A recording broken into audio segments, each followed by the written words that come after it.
What is poppin', my people? Welcome to Sha'el Reacts Cartel Wives Thursday. Salute to y'all. Hope y'all having a good Thursday out there. It's been a busy day so far. It is approximately 3:15 p.m. CST, and we are back. Hope everyone's having a good day. Salutes to Old Soul and Daniel Domena in the chat. Salutes to y'all. We here, man. Cartel Wives, Chapter 11. Daniel said, watching from Milwaukee, keep up the content. You're doing your thing on the come up. Appreciate you. Thank you very much. Please, ladies and gentlemen, hit that like button on the way in. If you miss it on the way in, make sure you hit it on the way out. It helps us, and there's too many people out there that don't work as hard as I do getting it right now. We got a bunch of videos on this channel that should be performing way better than they are, but I understand the algorithm game and the YouTube game, so I'm just working hard trying to make these shorts, trying to get these things out, and that's it. We keep moving forward. I appreciate you guys being here. Yesterday we did a live stream where we covered the paperwork party. We did a paperwork party for Jerome Finnegan and his son Keith Herrera, two filthy police officers from Chicago that in one way, shape, or form are connected to the Flores twins saga, and we're going to be covering that going forward in the future. On Wednesdays, we'll be doing Finnegan's Take. It's a podcast of Jerome Finnegan, the top dirty cop, just telling his story. So I'm going to be there to pick it apart. But today is Cartel Wives. Again, if anybody has yet to see the interview we did with Valerie Flores, it's not really an interview, the conversation we had with Valerie Flores, I'm gonna link that in the comments. I'm gonna link that in the description. For those who haven't seen it, it's a good listen, so go check that out. Let me get that right here real quick. Where is it? There it is. There it is. Get shareable link. Link is copied. Let me go into this live stream here. And I will drop it right here in the description. As well as in the description, we have... This is the Val Flores call-in.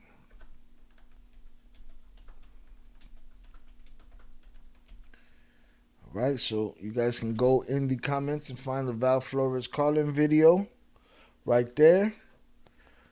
Bit of housekeeping. We have $2 TTS, text-to-speech. For a $2 donation, you can have your comment played across the screen. Right in the middle of my show, it'll look something like this.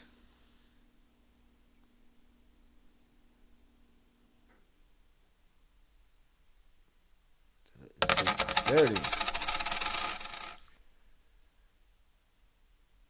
Test user sent $50 test message.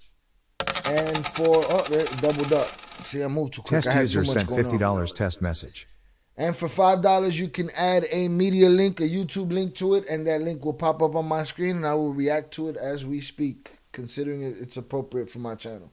So that's out the way as far as the TTS. Everything else works. Super thanks, super chats, all of that good stuff.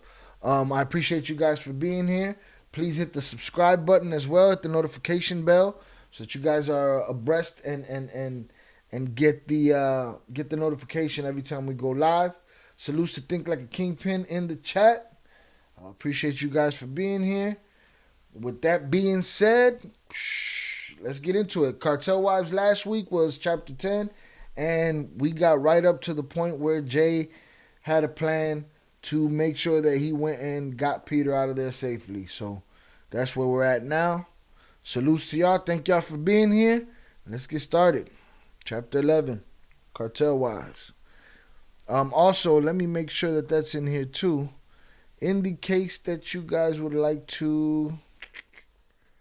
I'm going to have to get that link back in here. put the purchase link in there for the book. I had it. I don't know if it's still good, but I'll switch that out. Anyways, here we go. Cartel Wives, Chapter 11. El Chapo. Mia.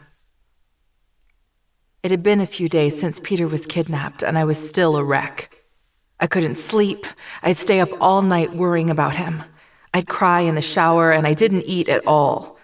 I grew up in a religious family, so I got on my knees and prayed for hours a day. I kept thinking I could have been sweeter to him. I could have listened a little better.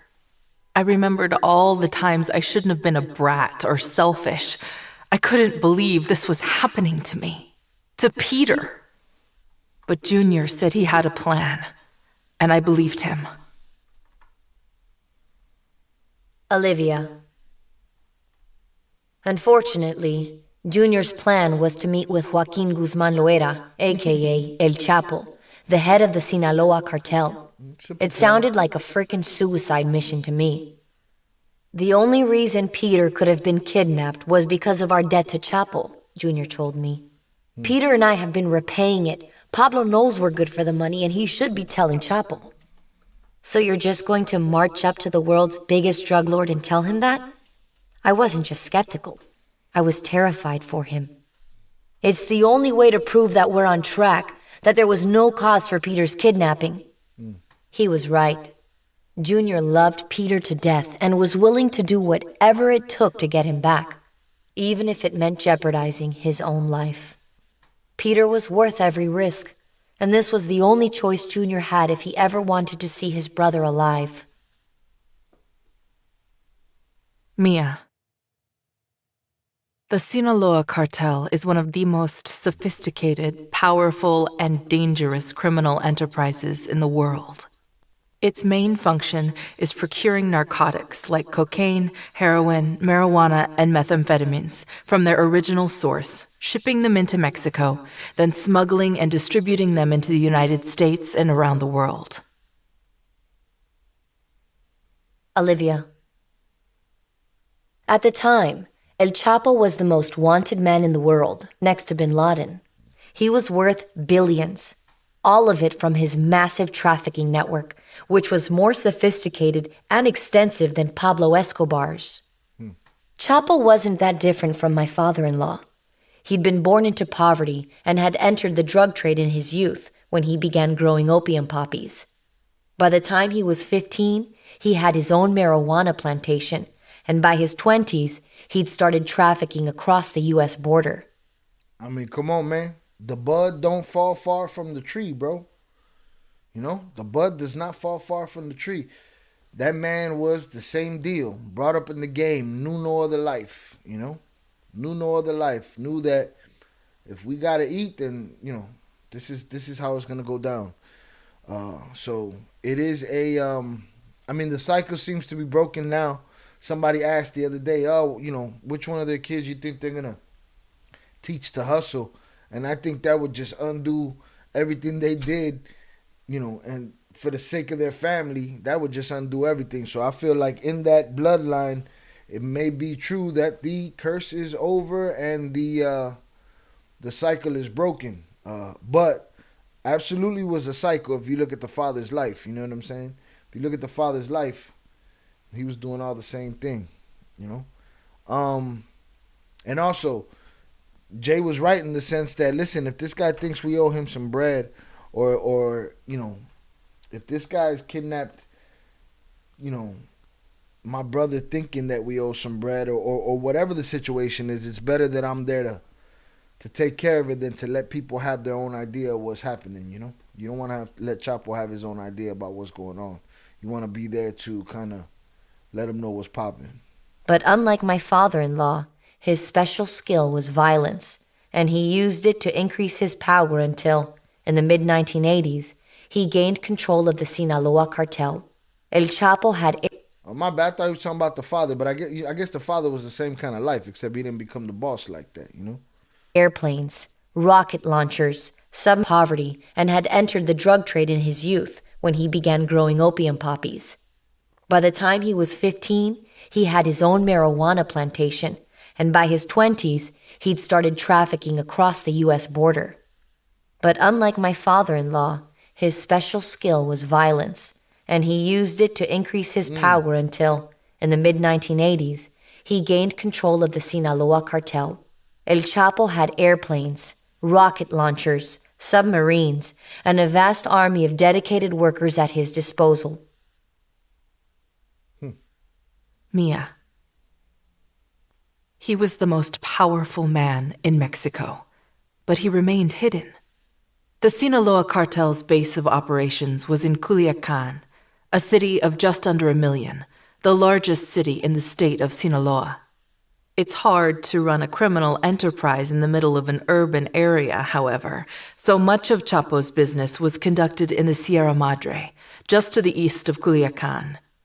He could hide in the peaks, concealing drugs, prisoners, and millions in cash, and slip into a neighboring state if trouble seemed to be brewing. Olivia. That's where Junior hoped to meet him, but the question was how to get to him. That April, Junior and Peter were just names on a piece of paper to Chapo. They were American boys who seemed to be doing pretty well for themselves, distributing a lot of his cartel's drugs into the States. He hadn't met them, though. He had suppliers like Pablo do that for him. Not just anyone could meet with Chapo. Being in the business wasn't enough. You had to have a personal connection. Then they'd ask the boss himself. If Chapo liked the idea, you'd fly into the mountains to see him. If he didn't like what he was hearing, you might not make it back. Luckily, Junior's best friend was a guy named Tomas Arevalo, who I'd met a few times through Kay back in the day. Tommy was Kay's connect after Adrian went to prison. He was from Sinaloa, and he knew a lot of major players in the cartels.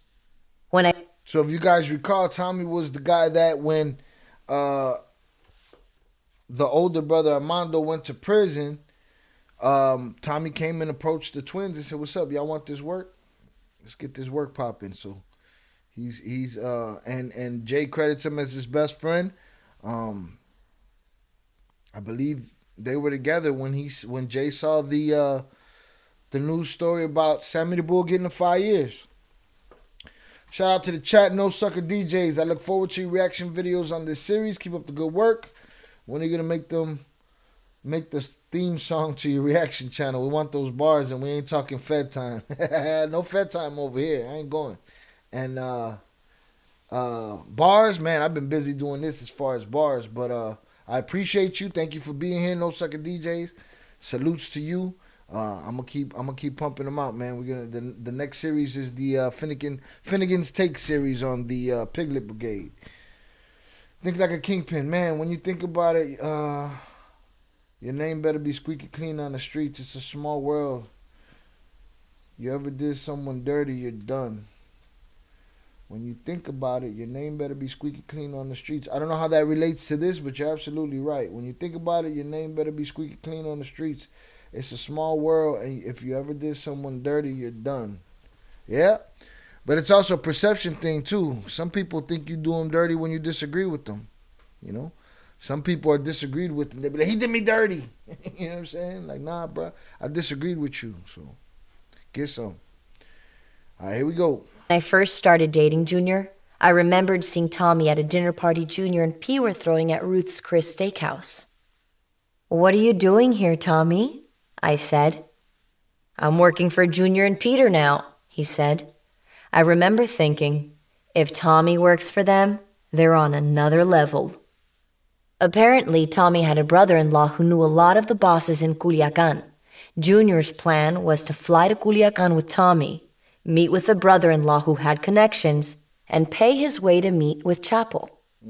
Letting Junior go was torture, and I've never been more scared. But the decision was made, and we didn't even have to discuss it.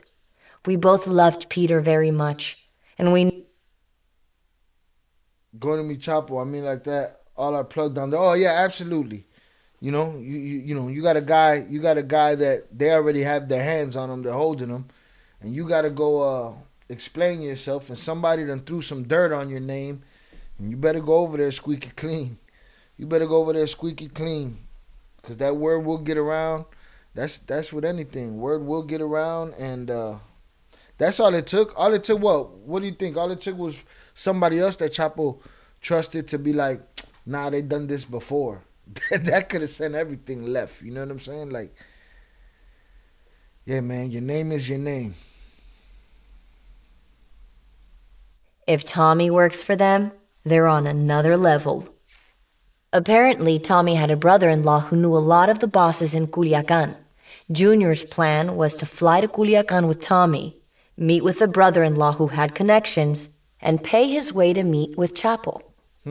Letting Junior go was torture, and I've never been more scared. But the decision was made, and we didn't even have to discuss it. We both loved Peter very much, and we knew that if he had to bring Peter back from the dead, he was going to find a way to do it. It's your brother, The man. day he left, I stood in front of him, and with no idea if I'd ever see him alive again, I tried to reassure him. You're strong, and I believe in you. Just make sure you come back to me, okay? He looked at me, kissed me hard on the lips, and said, I promise. I just let the man of my dreams go, I thought. I just let the father of my unborn baby head out the door to be killed. If something happens to him, I'll never forgive myself. Super dangerous situation, because if again, I'm going to try to get that Narco Wars video that I did back up. It got copyright struck. But if you watch that video, there's leaked footage of Chapo interrogating a guy that he got tied to a pillar at his crib. You know what I'm saying? Like, it was a very distinct possibility that Jay couldn't have let, he didn't have to leave that island. He left that island because they let him leave that island. You know what I'm saying? Salutes to the chat. Goth Beauty in the building. Salutes Goth Beauty. Daniel T, salutes to you. And Double Yayo, salutes to you, brother. Hope all is well out there. Thank you guys for being here. Please hit the like button. Please hit the like button. Hit the subscribe. Give it a share. All of that there. Make sure y'all check out the, I'm going to put up the edited version of the Finnegan Herrera paperwork party. We went through their indictment last night and saw the foul shit they did. But right now we sending Jay off to the mountains to go figure out what's going on with Peter. Here we go. Mia. I was so grateful to Junior. But like Olivia, I just didn't see how this was going to work. Cartel bosses don't do you favors. For all we knew, Junior was going to be tortured and shot in the head right beside Peter, and then Olivia and I would both be alone. Olivia. When Junior got to Culiacan with Tommy, he started meeting with key players in the cartels immediately. Tommy's brother-in-law knew all of them, and pretty much everybody had some close connection to Chapo. Junior was telling his story to anyone who'd listen, even offering $500,000 to anyone who could just set up a meeting for him. Unfortunately, things didn't work like that, but he was desperate. He knew Peter was suffering. He could just feel it. One day he was out with Tommy, and a familiar face approached him. Hey, cuate, that translated to twin. It's Omar. Remember we met at the bullfight in San Juan? I was with your cousin Tony. I was partying with you and your girlfriend Liv. Junior stopped short. Yes, of course. I have bad news, though. Someone kidnapped my brother, Uncle Pablo, and Tony. That's why I'm here. Omar didn't even pause. I can help you. Sure enough, Omar made some calls, and just like that, he set up a meeting with his boss, Alf. Bruh, just a little bit of relationship building, you know what I'm saying? A little bit of networking go a long way, man. Having a good interaction with somebody, something that didn't come off negative, that didn't leave a bad taste in nobody's mouth, just a cool connection. You run into that person later in life. Same thing with the G-Unit spinner chain being returned by the Flores twins, and now here we are all these years later, and 50's executive producing their projects. You know what I'm saying? Like, those little relationships are super important. That right there was probably the difference between him getting Peter back and not getting Peter back. You know what I'm saying? Shoosh. Those moments, huh? Stranger than fiction, man. No sucker DJs. I wonder if any banks got caught up with this investigation based on the amount of money they had. Did all the bread... This YouTube got to stop with this little heart right here. Did all the bread live at the stash house? Where was all the bread? They definitely had stash houses. They definitely had stash houses to the ceiling. That's what they had Ashley for, to get the stash houses with money to the ceiling. So I'm pretty sure they kept it in a lot of stash houses, maybe in a couple businesses here and there. Maybe I don't know. Maybe a bank. I never thought about that. Maybe a bank or two got involved, but probably not. This was probably just, stack it up, bury it, but not like Nipsey Hussle and them. They molded. What they mold, like, I don't know if it was $250,000, $500,000, something got moldy in there. They buried it. Here we go. I'm going to go back 30 seconds. Every now and then I got to go back 30 seconds just so when I edit it later, it's easier. Appreciate y'all, though. Thank you very much. Appreciate y'all. Give it a share. We here. Hope everybody's having a good Thursday. San Juan? I was with your cousin Tony. I was partying with you and your girlfriend Liv. Junior stopped short. Yes, of course. I have bad news, though. Someone kidnapped my brother, Uncle Pablo, and Tony. That's why I'm here. Omar didn't even pause. I can help you. Sure enough, Omar made some calls, and just like that, he set up a meeting with his boss, Alfredo Beltran Leiva, a.k.a. Mocomo. This was a big deal. You didn't fuck around with Mocomo because he and his brother Arturo were the heads of the Beltran Leiva organization, and at the time, the BLO was part of the Sinaloa cartel. Meeting with Mocomo was basically the next best thing to meeting with Chapo himself. The next morning, a guy named Paco picked Junior and Tommy up in a bulletproof SUV and started driving. As they approached the plaza in Culiacan, in broad daylight, probably 100 guys, all holding semi-automatic weapons, stood around the perimeter. They were protecting Mocomo, who was sitting in his pickup. One of the guards searched Junior for weapons, then nodded and let only him through. When Junior walked toward Mocomo, he introduced himself. It's a pleasure to meet you. My name is Margarito Flores. Junior was intimidated by his army of men. Mocomo was big and serious-looking, even though he was known to be the friendliest capo ever. What's the reason for this meeting? He asked. My brother's been kidnapped, and I'm here trying to get him back. Well, who do you owe? Mocomo asked. For the next few minutes, Junior talked big numbers and spoke his language. They discussed a shipment Junior had just received, and soon realized he was in debt to Mocomo because of it. I don't want you to use my money to pay for your brother, Mocomo said. Junior then made it clear that his money was good, and that he could make payments fast. Mocomo liked what he heard and warmed up to him quickly.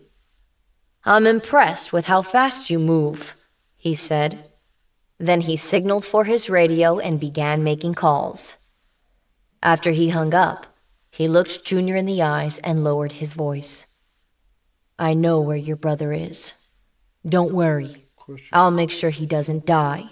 And from now on, you'll work directly with me. This sounds like these old dirty motherfuckers always had empty promises and just say whatever. Just you're gonna work for me now. I know where I'm gonna keep him alive. Guess what? To me, from what I know of this story, from what I heard in the podcast and in this, wasn't nobody trying to keep him alive. Wasn't nobody trying to look out for him. Everybody was looking out for themselves. Everybody was trying to get the best deal. If the twins weren't leverageable, then that would have ended different. You know what I'm saying? The twins had leverage because of their network, because of their routes and their logistics. But so everybody over there with this whole, I'll make sure he's okay, it's disingenuous. It's bullshit. It's all leverage. Salutes to Chucky Chingong in the chat. Salutes, Chucky. think like Kingpin said, it's not always like the Ozarks. Exactly. I watched the lady, the money laundering lady, talking about, I never heard of nobody putting their money actually in the dryer. She was, they would do those videos where they were like, they put a real money laundering professional to judge these TV shows. It's pretty funny. Matter of fact, the Flores twins should do reach out to that channel and do a drug smuggling, watch movies and rate how authentic the smuggling is. You know what I'm saying? Go rate Snowfall. Here we go. Junior's mouth dropped wide open, and it wasn't because the cartel boss had just handed him the key to expanding his business. Making deals was the last thing on his mind. All he cared about was getting Peter home safely, and Mokomo knew how to do that. But it wasn't just him he was concerned with. What about my Uncle Pablo and my cousin? Mokomo looked straight at him, confused. What are you talking about? I don't have them. Pablo's the one behind this. Pablo? Junior stopped for a second and began considering what he'd just heard. Of course Pablo's behind this, he realized. He's keeping the money for himself and telling Chapo we haven't made good. Now he's kidnapped Peter for the ransom, and that's what he's going to pay Chapo with. He put greed before us, his own family. Mokomo interrupted his thinking and motioned toward two men. This is Juan and Chapillo Lomas. They'll pick you up tomorrow and take you to see mi papa. In Mexico, everyone knows that Chapo's name is not to be said out loud. He's like the Lord Voldemort of Mexico, but everyone respects and fears him. There was no mistaking it. Mi papa was Chapo and Junior was in. The next What's Voldemort? Is that Harry Potter? I'm not hip to that. Y'all can crucify me in the chat. I know nothing about no Voldemort. Next day, a caravan of 40 sicarios and 8 armored SUVs picked up Junior. He'd never seen anything so crazy in his life. He called me from the hangar where they kept all of Chapo's planes, including the one that would take him into the mountains, and told me he was terrified. Growing up, it was every drug dealer's ultimate dream to meet Chapo, and here he was, about to meet the boss himself to plead for his brother's life. I don't want to lose you, I said.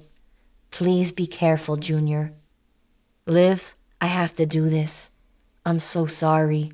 It's the only chance Peter has. He hung up the phone, and I burst into tears. I bet. Then Junior boarded a single-engine Cessna and flew deep into the heart of the Sierra Madre Mountains. Mia. I'd never heard of Chapo when I was growing up. When I watched the news or read anything pertaining to drugs, his name never came up. So it never dawned on me that there was a single person who controlled the flow of drugs. When I moved to Mexico, I'd hear Peter and Junior mention him every now and then, but I didn't really pay attention. He was a ghost. This guy who had a lot of power but may or may not have really existed. So when Olivia said, Junior's getting on a plane to meet with El Chapo and to convince him to release Peter, all I heard was release Peter. He's alive? I asked. Yes, Junior's going to call us when he's back from the meeting. He has no idea how long it's going to take. I must have been so out of it that it wasn't even clear what she said. And it's a false start, because as we know, those of us who did survive in El Chapo, we know it took much longer than this trip. You know what I'm saying? So her hearing those words, you know, one wife is missing her husband already. The other wife is giving her husband up to go get him. This wife just heard the word release. Probably didn't give her relief, but gave her hope, made her think that, you know, this is going to work right away. False start. Everything takes time. Liv grabbed my shoulders. Mia, Junior's not coming back without Peter. I promise you. Olivia. When Junior boarded the Cessna in Chapo's hangar, he was greeted by the pilot, who couldn't have been more than 17 and was wearing sandals and a t-shirt. Junior looked at Chapillo Lomas and asked, "You sure he knows how to fly this thing?" The pilot answered, "Don't worry. I know every single valley in these mountains. This is what I do all day. The military will never find us." Junior was actually more worried about the kid crashing on takeoff. But when he looked around the plane, he realized he should be more concerned about being taken down. Judging from the 10 radios, dozen grenades, rocket launcher, and a military-grade M50 that were lying in the seat next to him, it must have happened before. So clearly, they were prepared to retaliate. Jesus. "Who's going to use these things if we're spotted?" Junior asked Chapillo. You, bro. "We are, of course." Yeah. They took off, and probably 20 minutes into the flight, Junior heard a bunch of random numbers being called out on the radios. "There's a Black Hawk headed our way," said Chapillo. "Grab the M50 and point it out the window." Jesus. Junior had never shot at anyone before, much less with an M50. "What the hell have I gotten myself into?" he thought. But sure enough, when he heard the kid cut off the Cessna's engine and begin hovering as the whir of a chopper came toward him, he wasn't going to argue. No. He cracked the window, picked the weapon up, struggled to turn it because there was literally no room, and began praying his plane wouldn't go down that day. Mia.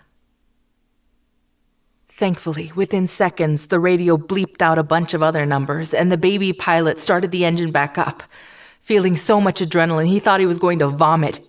Junior put the gun down and tightened his seatbelt as the plane began to descend. "Where the fuck is the landing strip?" Junior yelled to the pilot. Yo, the voice actress that played Viv, she's great, bro. She's comedic to me. She's funny, but she's in the game, man.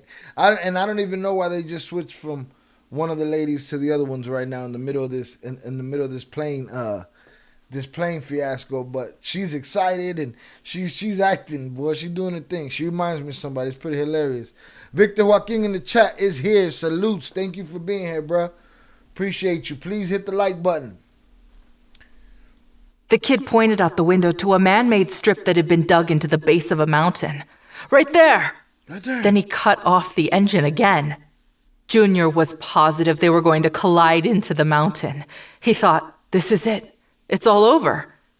But sure enough, the plane touched down and rolled up that mountain just a bit, slowing down until it started to roll backward. Finally, it stopped completely. Chapillo opened the door, and Junior jumped out of the plane like it was about to catch fire. I bet. When his feet hit the ground, he looked around and saw a crowd of men dressed in military-style garb. They were looking at him like he was from another planet. After all, he was young and American, and they weren't used to seeing his kind up in those mountains. Olivia. A Hummer edged up to him, driven by yet another guy decked out in army gear. Surrounding it were dozens of armed men on ATVs, all carrying grenades in their military-style jackets. They drove 20 minutes down bumpy trails that you'd be hard-pressed to actually call roads. And as he looked out the window, he noticed the bulldozers and excavators that must have been used to clear the mountains for Chapo's compound. Finally, they arrived at Chapo's palapa. It was open on all sides, with spectacular views of the surrounding mountains. Chapo was wearing a black snapback hat with a military logo. He looked right at Junior and extended his hand. "I'm Joaquin Guzman Loera." "It's an honor to meet you," Junior said. "My name is Margarito Flores." "Mucho gusto," Chapo replied in a powerful voice, meaning, "Nice to meet you." Then he continued, "What do you want?" Chapo's right eye doesn't move very much, so Junior felt like his stare was going right through his body. But he quickly pulled himself together and responded, "I'm here for my brother. You know, people that come up here don't go back. I could kill you and your brother right now and go about my day." Junior responded, "Yes, senor, I'm very aware. But I am here because I only have my word." Mia. Junior spent the next 10 minutes explaining the deal he'd had with Uncle Pablo. But before going into the specifics, Junior brought up a valid point. Why would Pablo act like he'd been kidnapped too, if Peter and Junior actually owed him money?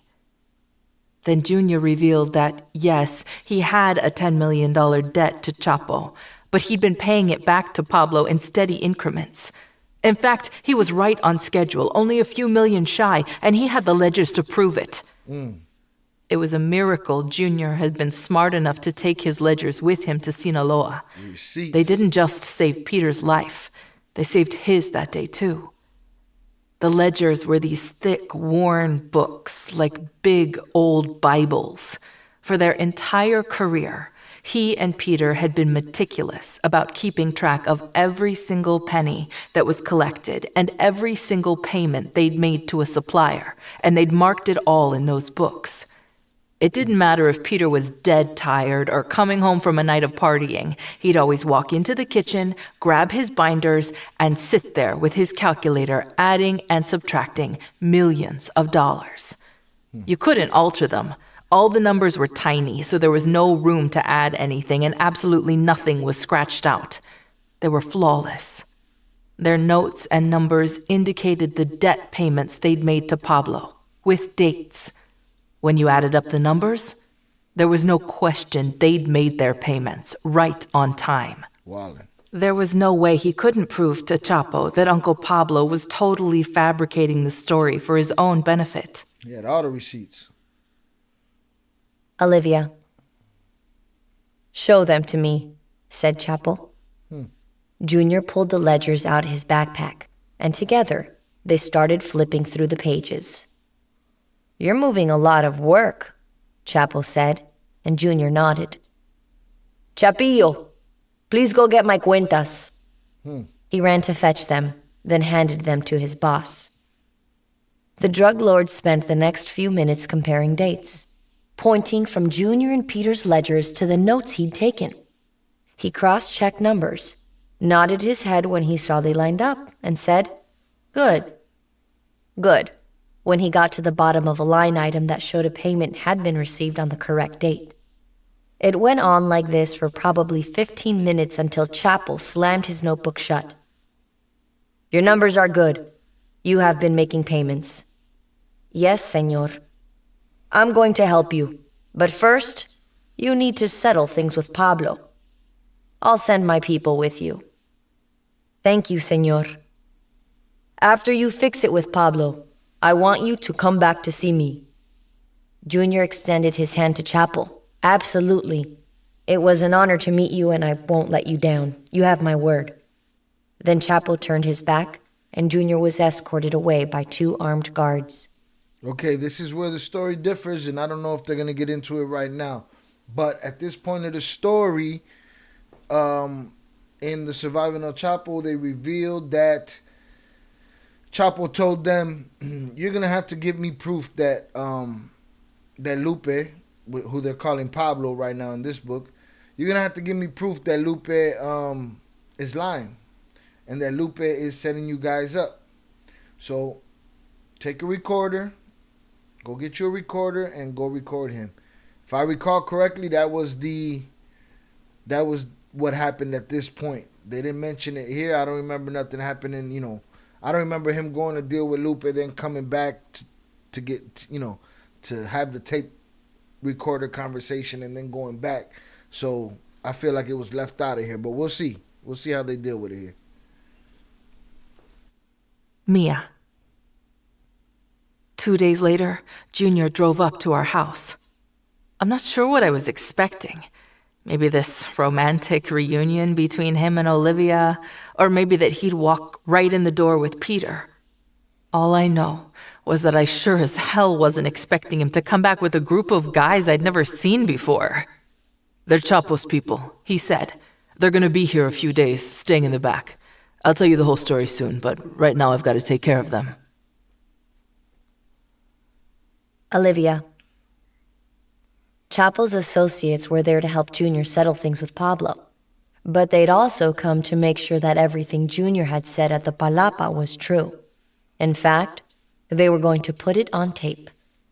It wasn't like Chapo was just going to send out his guys to rescue someone he couldn't truly believe in.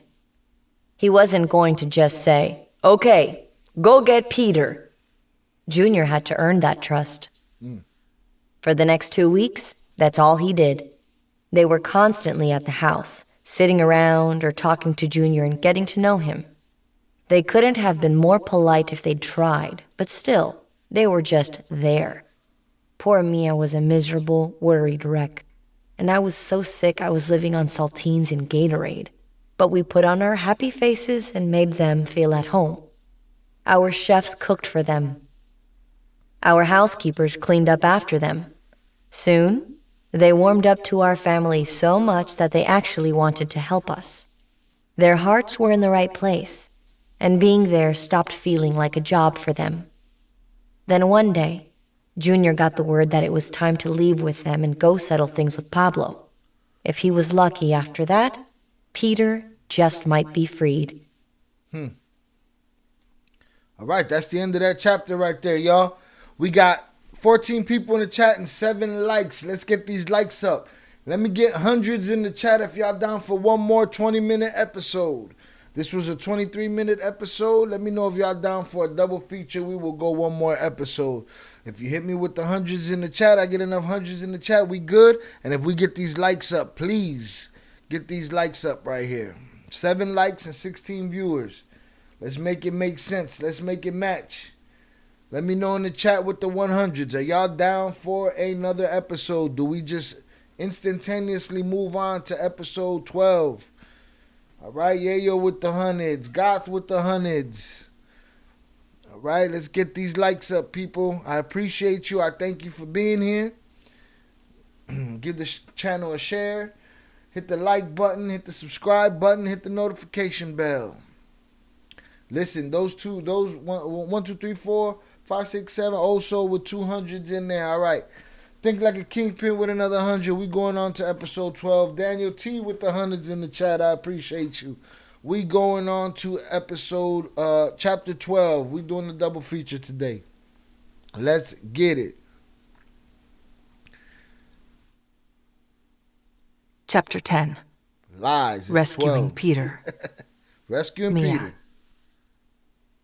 The morning Junior left town with Chapo's workers, Raul and Gordo, I was so tired I could hardly say goodbye.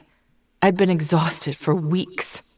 Every time someone knocked on the door, I thought I was about to get a package with Peter's finger in it. Jesus. I kept having nightmares that someone had sent Peter's head to our house. And when I woke up sweating, I'd lie in bed, convinced that he was dead.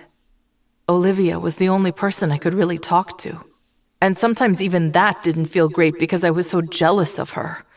She had a fiancé and a baby on the way, and she was planning her wedding. She had a life ahead of her, and I had shit. She tried her best to reassure me and never talked about herself, but nothing she said could truly help. Very honest. Olivia. I practically pushed Junior and Chapo's guys out the door the morning they left to settle things with Uncle Pablo and, hopefully, free Peter. The days were passing and I knew he was suffering. But I'd watched Junior win Chapo's people's trust all week, and I could see the hope on his face. He was determined to get his brother back, even if it was the last thing he did.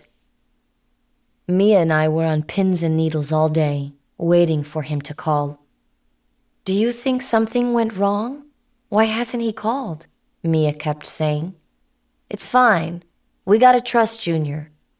In my mind, though, I was just as scared as she was. Finally, my phone rang late that night. It was Junior. "Baby, what happened?"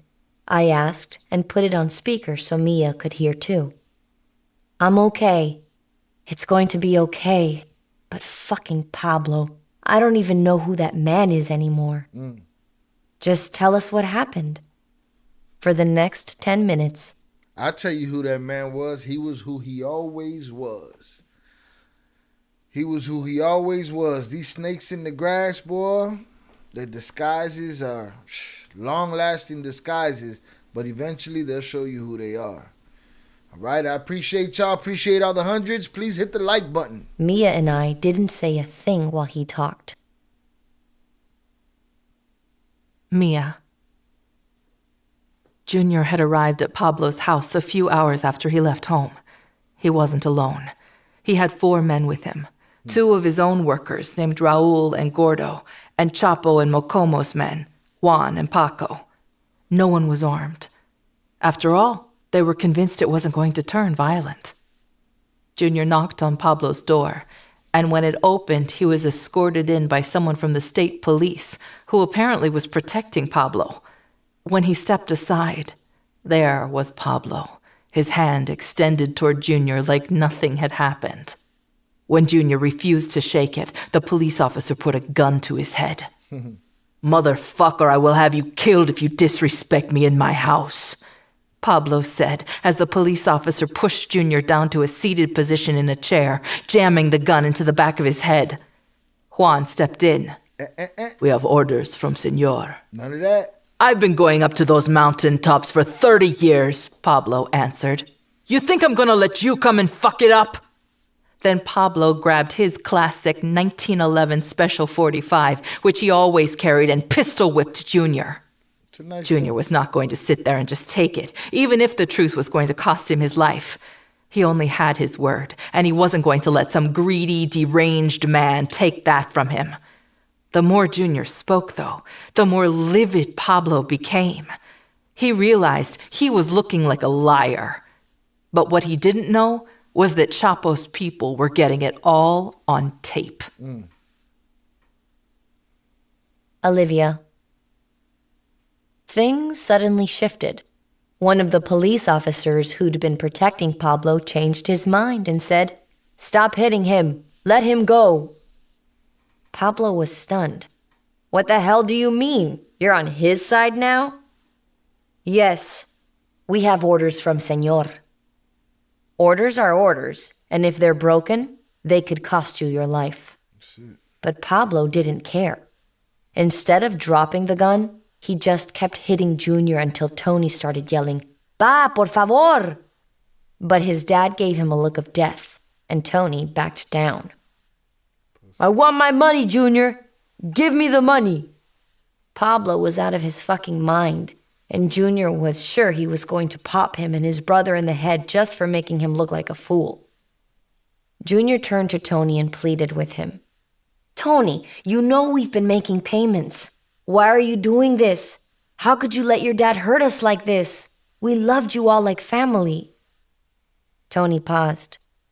He knew his dad had to be stopped, so he said, firmly, "Cálmate, pa." Apparently, hearing that pissed off Pablo so much that he didn't just refuse to stop. He backhanded Junior across the face one last time. Crazy. He couldn't believe his own son was siding with Junior. Finally, Chapo's men intervened. "Pablo, we have orders from Senor for you to end this. You will not kill los cuates. Senor will be contacting you once we get back to Culiacan." Reluctantly, Pablo dropped the gun and nodded his head. He'd just agreed to negotiate Peter's release. Then, as Junior proceeded to walk out of the house, the state police stopped him. "Please tell Senor that this was all a misunderstanding," he said as he handed him his card. "I believe you, and I'm here a su servicio." Boy, just a bunch of tail between the leg. You know, daddy called and said, "Hey, step down." He had to tell his other daddy, "Sorry, I can't, we got orders. We got to follow orders." At your service. Bootlicker. Mia.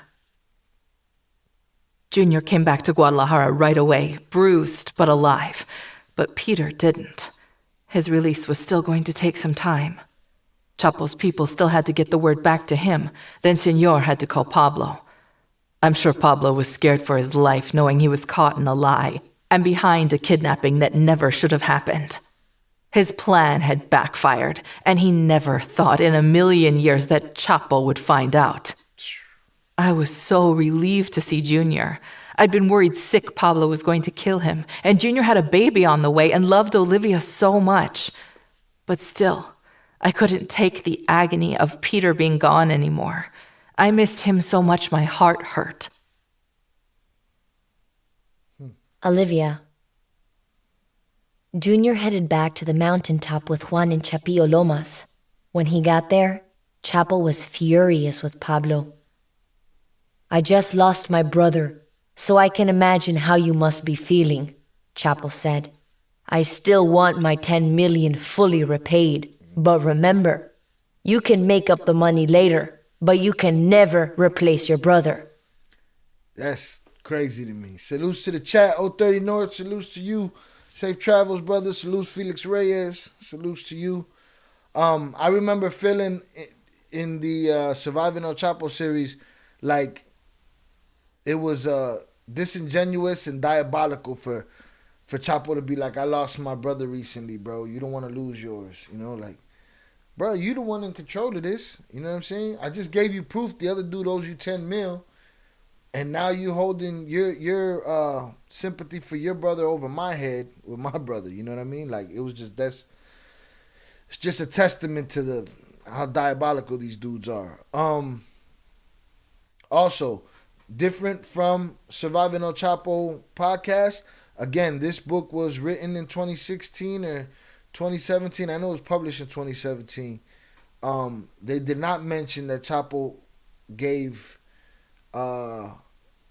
Jay the idea for the recording. They just said that Chapo's men were recording. Now, I don't know if that's something that was maybe made up for the Surviving El Chapo podcast, or something that had to be held back from this because, you know, the husbands were still in prison. I don't know. Again, there's many different reasons why stories change from the book to the podcast. Some would get more information, some would get less.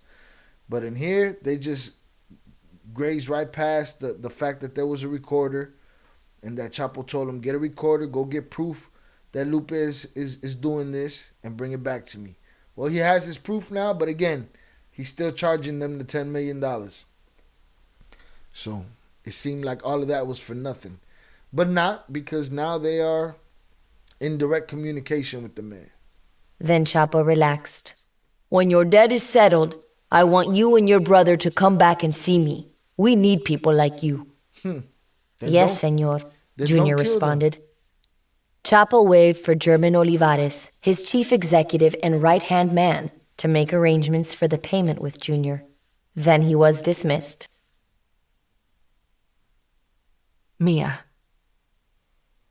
Peter's second kidnapping had begun much as the first had, with crooked cops. When Peter went to his Uncle Pablo's house to settle things up with him, the first thing he did was walk up to his cousin Tony and hug him. "Where's Uncle Pablo?" he asked, and Tony made an excuse. Minutes later, he heard a bang at the back door, and 15 to 20 men in full SWAT gear and ski masks barged in, shouting, "Policía Federal!" Upon entering, one of the policemen hit Peter in the mouth and stomach with a rifle, then beat him in the back till he fell to the floor. He could hear them struggling with Tony, too, and it sounded just as bad as what was happening to him. Then the cop pulled him to his knees, shoved his face into the sofa to suffocate him, and screamed, "You're fucking going back to the United States, you piece of shit." Worrying about Pablo, wherever he might be, Peter yelled at the police, "Leave the old man alone!" Next, the officer stripped Peter to his underwear, blindfolded him, wrapped his head with masking tape, and dragged him out the door to a police vehicle, where he threw him in the back. They drove him through the mountains to a remote town midway between San Juan and Guadalajara. He sat outside, freezing cold, till the morning. The kidnappers returned and woke him up with a gun to his head. "Get the fuck up," they screamed. Pretty consistent. Peter wasn't thinking about himself. "Is the old man okay?" he asked. But they wouldn't give him a straight answer. They dragged Peter to a pickup truck and laid him in it, flat. One kidnapper pressed his boots into Peter's ribs, which was excruciating after all the beatings he'd endured. Then they drove to a shack, where they taped his feet and threw him down on the cold floor. They had a whole theatrical production of Lupe getting arrested too, and the primo, and yeah, all this. And then the moment they put the hood on Peter and covered him up with the tape, that was the end of their performance. Now they was just, they were gonna let the legend that they all got kidnapped just happen. It's a dirty game. Olivia. Each morning, Peter's kidnappers woke him up by putting a gun to his head and cocking it. Jeez. They asked the same question every day. Who do you work for? He never answered, so they'd hit him across the face and say, You think you're slick? I've heard you sell tons of work in the United States, and you have all these fancy horses. Tell me who the fuck you work for. Do you work with El Chapo and El Mayo? No, Peter answered. His captors laughed. Listen, before the day's over, I'm going to make you tell me who you fucking work for. Peter didn't eat anything for several days and became disoriented from dehydration. Yeah, man. He was forced to use a bucket as a toilet, while a gun was pointed at him. He began to look so bad that the kidnappers called someone on their radio and asked, Should I kill him now? He's dying already. Mia. Not today. Peter was so weak, he didn't even ask the kidnappers to spare his life. The only strength that kept him going was the thought of me. If they don't kill me, if I make it through this, Peter told himself, I'll marry Mia. If I make it. 4 weeks into his kidnapping, it was Mexican Mother's Day, May 10th. Peter could hear church bells ringing, calling all mothers to the service. 4 weeks, bro. 4 weeks, barely eating, emaciated. Ain't nobody taking care of you. They letting you dehydrate. They beating you. They, threatening you with the hammer every morning. You gotta do what you gotta do in a bucket. It's just a lot. 4 weeks. And he thought about what his poor, sweet mom must be going through. Tied up and abandoned in a dark room for hours on end, he'd almost given up hope. Not just because of how vicious his treatment had been, but also because he knew people don't usually come out alive from kidnappings in Mexico. While he sat and prayed for his life, he also worried about his Uncle Pablo and cousin Tony, who he assumed were in captivity just like him. For weeks, no one had told him otherwise. He hoped they'd been freed, but for all he knew, they were living some nightmare somewhere, too. Snakes in the grass. More significant than that, though, was the fact that he had no clue that his brother was already deep in negotiations to free him. Olivia. A few days after Junior made his debt payment, Olivares contacted him. Pablo's not answering our calls, Chapo's right-hand man said. But not to worry, we'll fix it. Hearing this was reassuring, but it wasn't enough. Junior still hadn't gotten word about Peter's location, and he was so worried he wasn't sleeping. Then, he got a call from an unknown number. Hello? He said. Oh my God, Peter! Where are you? Junior yelled at me and Mia to run into the room. When we got there, he put the phone on speaker. I'm in the Sierra, but I don't know where. I'm going to try to find a road. Peter's voice was cracking. I don't know how long my signal's going to last, but I just need to talk. Babe? Okay, so they let him out onto the street. Now, they skipped a whole lot in this book. That's why I think the two things complement each other, the book and the podcast. You know what I'm saying? Because the things that they overlooked in that book, they got into detail here. The things that they overlooked here, they got in the podcast. You know what I'm saying? So there was a whole lot more to this. So they were paying back the $10 million. They were appraising their jewelry. They were doing whatever they can do to get the money. It got to a point where they realized, Chapo, Lupe, Leyva, they all realized this guy's going to die on us. We got to get this guy out of here. That's the reason I think they let him go. They let him go. They said, we're going to let your brother go. They let him go. And they let him go in the dark. and he's again emaciated, and his body is hurting, and he's in the pitch darkness, and they talk about how he had to go down the hill thinking he was gonna find service. There was no service. He had to take his weak self back up the hill and try to find service. And when his brother finally found him in the dark. They found each other. He peeped him with the flashing lights coming down the mountain. So again, that all of that was way overlooked, and now they just it sounds like they just let him out, and he made his phone call. Baby, I love you, said Mia. I love you too. I can't wait to see you. It's the thought of you that kept me alive. Oh, God, poor Peter, I thought as tears of joy flowed down my cheeks. Then I looked at Junior and realized he's been selfless. I'll admire him forever for doing the unbelievable, for saving Peter's life. That's his other half. They drove me into the mountains for probably an hour, Peter said. He's in the middle of fucking nowhere, I thought. They dragged me out of the car, kicked me in the back of my legs, and let me fall to my knees. I was expecting a bullet in my head, but a man leaned down and put something in my shoe. It was the key to my handcuffs. Then he grabbed my hand and put a piece of paper in it. Junior, it was your number. He put a phone in my pocket, then told me to count to 100 and not move or else he'd kill me. Then he just walked away. I'm coming to get you, said Junior. Wait, did they release Uncle Pablo and Tony? He asked. Junior knew how fragile Peter was, and he didn't want to upset him. They're fine, but it's a long story. I'll tell you everything when you're home. Then he snapped the phone shut. Mia. Junior knew Peter had to be north, in the mountains outside of Guadalajara, so he ran out the door with Gordo and got in his car. It was late, and they had to save Peter before the sun came up. Too many questions to Olivia. answer. Junior drove over 2 hours north.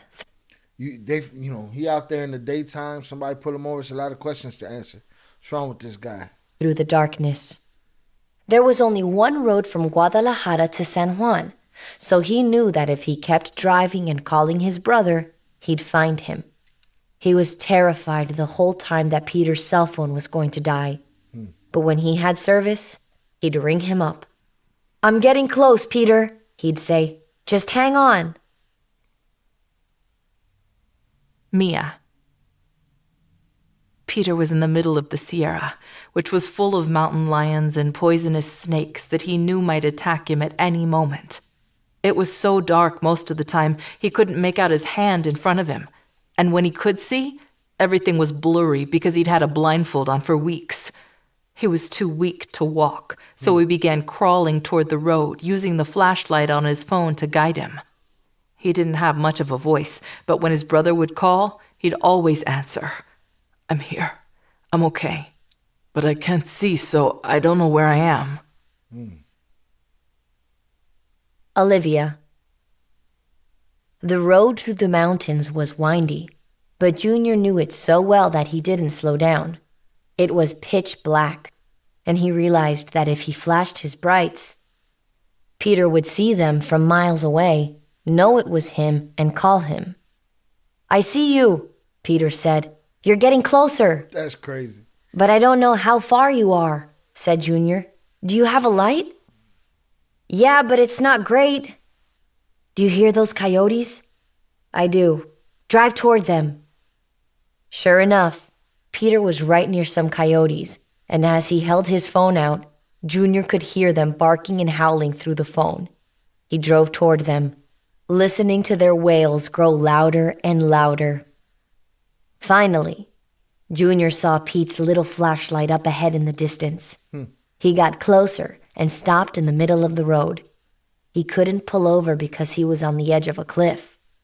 Junior opened the door, and Peter crawled into the car, so skinny that he looked like a little old man. He burst into tears and grabbed Junior's head because he had to see his brother's face. Peter was in disbelief. He was convinced he was about to die. Nothing is more important to me than you, Peter said. I'm convinced he was about to die. You know what I'm saying? That wasn't let's take care of the prisoner. You know what I'm saying? Let's take care of our hostage situation. No, not at all. They had zero regard for the man. I'm just so happy to see you, Junior said as he hugged him. I can't believe they let me go, Junior. I thought they were going to kill me. You're safe now, his brother reassured him, but it wasn't enough. Peter was dying to know something else. Where's Mia? He asked. She's at home waiting for you, Junior answered, and that's where we're going right now. Mia. The sun had just come up when Peter and Junior walked into the house. I saw Peter from the top of the stairs, but I had to look twice to realize it was him. He looked like a 10-year-old boy. After I ran down and pulled him close to me, I felt him start to heave. He was frail. His eyes were sunken, and he was so cold it was almost like he died. We stood together like that for probably 10 minutes. He was knocking on the door, man. He was knocking on the door. And I knew he was never going to be the same again. Absolutely. I led him back up the stairs and we walked into the bathroom. I tried turning on the light, but he stopped me. Don't, please. It hurts my eyes, he said. When we took off our clothes and got in the shower together, a smell like sweat, garbage, and death overcame me. Then I began to wash him gently so I wouldn't hurt his wounds. You're home, I said, and I'm going to make sure you never leave again. When we finally got out of the shower, Peter started talking. The whole time I was gone, I prayed. I asked God to protect my brother for the rest of his life, and I prayed for Olivia, that she would stay strong and love Junior forever. I thanked God for causing her to be so good to him, and I apologized for always giving her a hard time. I prayed that my daughter would live a long, healthy, and happy life and find someone great to love her as much as I do. And I asked God for your forgiveness. For what? For leaving you like I did. Don't be silly. And I promised God that if he brought me home, I'd marry you and be a devoted husband and father. Mia, you saved my life again. Pues ya era tiempo. We didn't exactly get engaged then, but it was coming. Something fundamental had changed in Peter. Something that was rooting him to me and to life in Mexico. And I felt deep in my bones that life was about to get a lot more complex. I was ready for it. Sure, I was terrified that the man I loved had stared death in the face, but I was prepared for life with a man who I loved without question, despite the job he did every day. But was I ready to risk my life for that world? Were any of us? It was a dilemma we'd be forced to figure out sooner rather than later. There it is. Wow. Listen, man. You'd have to do a lot of hard work to make the scripted series of this story bad. You know what I'm saying? Like, you'd have to work real hard to make it bad. Because as we hear these stories, me being from where I'm from, being a writer myself, being an actor myself, I could see these scenes happening, what they look like, you know, the tension build up to them. It's all natural. Nobody needs to, you know, it's already stranger than fiction. You know what I mean? It's you know, how I just lost a like. I had a like and then I lost it. We went from 11 to 10. So please hit the like button. Salute Flu Dog 13 in the chat. Salute to you. But yeah, like you got to do a lot of hard work if you know to ruin this. So I'm hoping they don't ruin this because there's a lot of compelling parts to this story and that's one. You know what I'm saying? I can see the man, her looking down, coming through the door, all of that stuff. You know what I'm saying? It's just a crazy story, it's stranger than fiction, and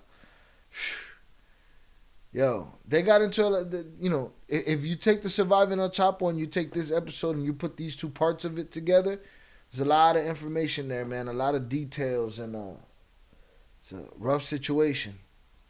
Rough situation. Dirty Lupe. Dirty Lupe.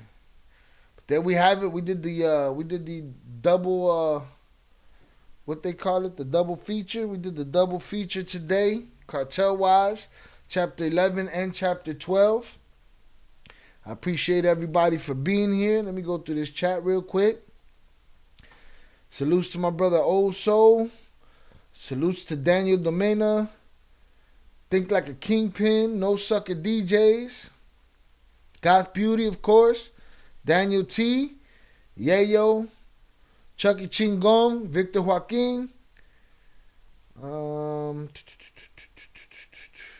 030 North, Felix Reyes, and Flu Dog. Salutes to you guys. I appreciate y'all being here. Please, on the way out, hit the like. We will be back very soon. I'm going to edit this down and get this out there. I'm going to edit down the paperwork party that we had yesterday from Jerome Finnegan and his son Keith Herrera. I'm gonna make sure that edit gets out there. Salute to Reza in the chat. Salutes to you. So I'm gonna make sure those get out. I'm still working on shorts and getting these shorts out. We put out the 50 Cent short the other day and it worked. So Felix Reyes says they can make a year-long novela. Absolutely, you know what I'm saying? And I think honestly, the longer you drag out a show for them, the better. I think. With compelling writing, scene writing, of course. Because you can get into detail with the visuals, you know what I'm saying? It should be no lesser. This story should be no lesser than what a Breaking Bad was, or The Wire, or those shows that stand up at the top. There's no reason that this shouldn't be that. You know what I'm saying? Like I said, you'd have to do a lot of work to mess this up. Felix, yeah, so they can make a year-long novela, absolutely. We need more chapters ASAP, yes. So Thursdays is chapter day. Maybe we'll start doubling up the days during the week that we do Cartel Wives. I'll let y'all know. I'll keep y'all posted. I know we just took Wednesdays that were dedicated to Surviving El Chapo, and now we're going to be doing Finnegan's Take. The story about a super foul cop from Chicago that is somehow connected to the twin story. But yeah, we're gonna start getting continue the ball rolling on Cartel Wives. Maybe I make it a 2-episode a week type thing, or a double feature and an episode per week. You know what I'm saying? 2 days. Yeah, you said you seen the Chapo documentary on the Real Stories channel. Probably not. I probably have not. Chucky Chingong said, watch Cartel de los Sapos movie. The story is very similar on Fresita. Let me write that down in the notes. I appreciate you guys giving me the notes. Again, no, I get what you meant. Story similar. Again, the Discord. For those that know what Discord is an app where we can have our own private server, our own private, basically social media platform, where we could exchange links. All these documentaries and stuff that you guys are telling me about, you can send me links in there. We could have conversations, voice conversations, all of the above. So that's the invitation that's pinned at the top of the chat for the Discord. I appreciate you guys. But I'm going to look into that. Cartel de los Sapos. I heard that name too. Like sometimes I hear things, I forget things. Like I was doing the paperwork party yesterday, and Think Like a Kingpin clarified in the chat and said it was LeBar Span's brother that had the horns on his head, and now I remember that being mentioned on it, like an Al Prophet video or something. And it's like, these things, it's a lot of things to keep together. That's why I take these notes. So I'm gonna put this Cartel de los Sapos on my list, because I've heard that name as well.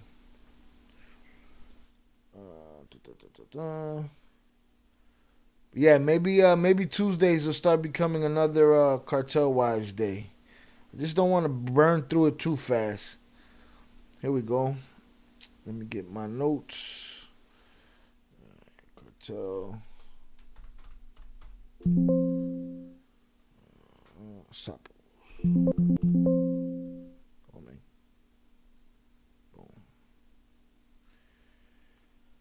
You should watch the Chapo documentary. It's called The Fall of Chapo. Yeah, I'm gonna look into it. I mean, if I could find it and I could beat the copyright, I'll watch it live right here with y'all, man, and react to it live right here with y'all, and do what I always do: cut and edit and put it out. In the community tab, I have a poll going. The poll is me deciding. You know, sometimes these videos like this one here is gonna be an hour plus long. Do I put out this video as one video, or do I put it out as two? What do you guys prefer? Long videos, short videos? Should I do 15 minutes max and then cut it into parts? 30 minutes max and then cut it into parts? Or hour long? So far in the poll, we'll take a look at the poll right now. So far in the poll, it looks like hour long videos are winning. Now here's the catch for that. So it's 82% for hour-long videos, 12% for 30-minute max, 6% for 15. Here's the problem. When I put these hour-long videos, you guys got to watch as much of it as possible. The more of it that you watch, the more YouTube will push our product and get me up in views and up to the level that we need to be, you know? Let's see what else we got here. You should watch the documentary. It's called Fall of El Chapo. I will look for it. Chucky Chingon said, Mini League said Chapo and him got the idea of snitching to the government from that movie. From the Sapos movie, I do remember. Oh, that's where I heard the Sapos. I probably heard it in the Luis Chaparro Mini League interview. Goth Beauty said, thank you, Goth Beauty. I appreciate you. Where is the Fall of El Chapo? I don't know. You know who can help you with that? Who can help you with that? Yayo can help you with that. He could drop the link for you. Chucky Chincon said dope. Yayo said it's on the Real Stories channel. Okay. On YouTube? That's okay. I'm gonna look it up. All I've seen is El Chapo on Netflix. Okay. That was Goth. Chucky Chincon said long. You get into it, then it stops. I feel you. I like the long version myself. They say people's attention span is gone, but I don't believe that. You know what I'm saying? I think adults' attention span is right where it should be. You know what I mean? Okay, it's on YouTube, Goth. The Real Stories channel. So I'm going to look into it, yeah, and maybe I'll do because I also have the Cartel Chronicles playlist for stories that really don't have nothing to do with the Flores twin stories. And maybe I'll do the Chapo story that the Fall of El Chapo from the Real Stories channel. Maybe I'll do that on here. I will keep you guys posted. Again, thank you guys very much. Hope you guys have a great evening. I appreciate you for being here. Please hit the like button, hit the subscribe, hit the share. Let everyone know we're here. Go to the communities tab and get involved in that poll. Hit the like button there too, man. Spam the like button around these parts, man. I need y'all's help. We trying to move forward. We trying to move upward and onward. You know what I mean? With that being said, y'all could drop the hundreds in the chat before we get out of here. And we'll end like that. And I'll get these videos edited and on their way outside. Appreciate it, old soul. Salutes to you. I'm waiting for more hundreds. Felix Reyes, blessings back to you, bro. I appreciate you. I'm also going to put out some more shorts. I'm going to put out some shorts of Val's interview. Make sure you guys share that video. Share that video of Val's call-in. Share the G-Unit Spinner Chain. Share the Sammy the Bull video. Share the playlist for Surviving El Chapo. The playlist for Cartel Wives. And we doing our thing. I'm going to throw my hundreds in the chat with y'all. Thank you guys very much. Have a great night. And I will see you guys next time. Peace.